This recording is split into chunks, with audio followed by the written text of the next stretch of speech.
অমিত শাহজি প্রায় 3 মাসের কাছাকাছি জেল খেটেছিলেন ওই গোদ্রা কাণ্ডতে, গুজরাটের কাণ্ড হওয়ার পর।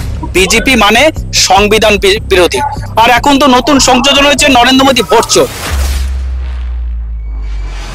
একের পর এক বিতর্কিত বিল কিন্তু পার্লামেন্টে পেশ হচ্ছে কেন্দ্রীয় সরকারের দ্বারা। সেই রকম আরো একটা বিল যেখানে বলা হচ্ছে 30 দিনের বেশি কোনো মন্ত্রী, নেতা বা এমনকি প্রধানমন্ত্রীও যদি 30 দিনের বেশি কোনো জেলে বন্দি থাকে, তার কোনো অভিযোগ যদি প্রমাণ না হয়, তা সত্ত্বেও কিন্তু তার পদ খোয়া যাবে এবং তাকে মন্ত্রিত্ব থেকে হাত ধুতে হবে। কি বলবেন? অমিত শাহজি প্রায় 3 মাসের কাছাকাছি জেল খেটেছিলেন ওই গোদ্রা কাণ্ডতে, গুজরাটের কাণ্ড হওয়ার পরে। আর যে বিলের কথা বলছেন, সেই বিলটা পাশ করার আগে এটুকু জানা উচিত যে কেন্দ্র সরকার পার্লামেন্টে অফিসিয়ালি জানিয়েছে যে 5892টা ইডি কেস রেজিস্টার করেছে বিগত 10 বছরে। তার মধ্যে থেকে মাত্র 8 জন, 10 বছরে মাত্র 5882 জন থেকে মাত্র 8 জন কেসে, 8টা কেসে তাদেরকে দোষী সাব্যস্ত করেছে।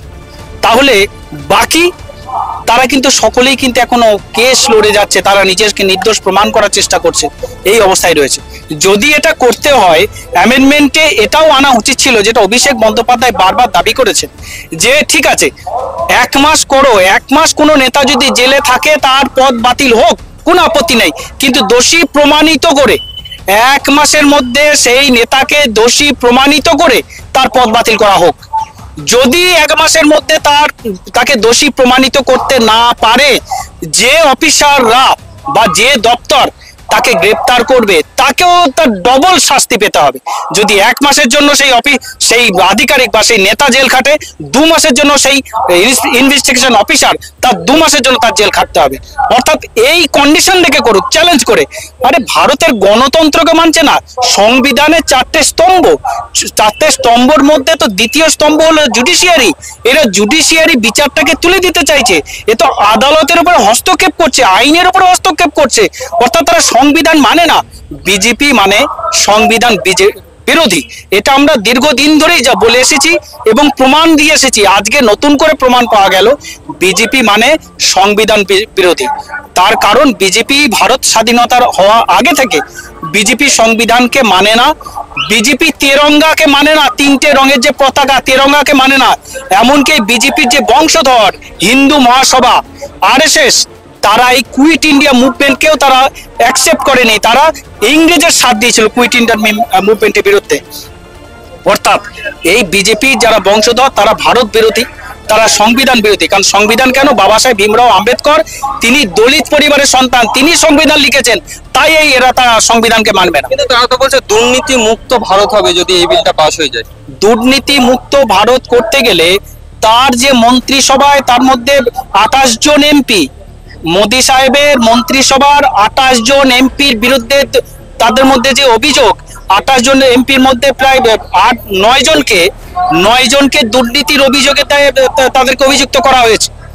19 জনকে নারী নির্যাতন কেসে অভিযুক্ত করা হয়েছে।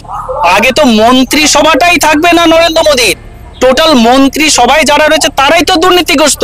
আরে মশাই, অজিত পাওয়ারকে আগে সরান, হেমন্ত বিশ্ব শর্মাকে আগে সরান, শুভেন্দু অধিকারীকে আগে সরান, তবে দুর্নীতির কথা বলবেন। দুর্নীতির আতুর ঘর নিয়ে বসে রয়েছেন, যাদের বিরুদ্ধে দুর্নীতির অভিযোগ আপনারা নিয়ে এসেছিলেন, সেই লোকগুলোকে এখন প্রধান দায়িত্ব দিয়েছেন।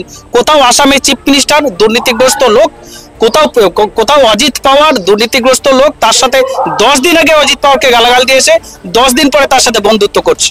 আর শুভেন্দু অধিকারীর বিরুদ্ধে তো 2017 সালে ভিডিও দেখিয়ে বলেছেন, আপনাদের রাজ্য অফিসে, বিজেপির রাজ্য অফিসে ভিডিও দেখিয়ে বলছে যে শুভেন্দু অধিকারী চোর। সেই শুভেন্দু অধিকারী বিরোধী দলনেতা বানিয়েছেন।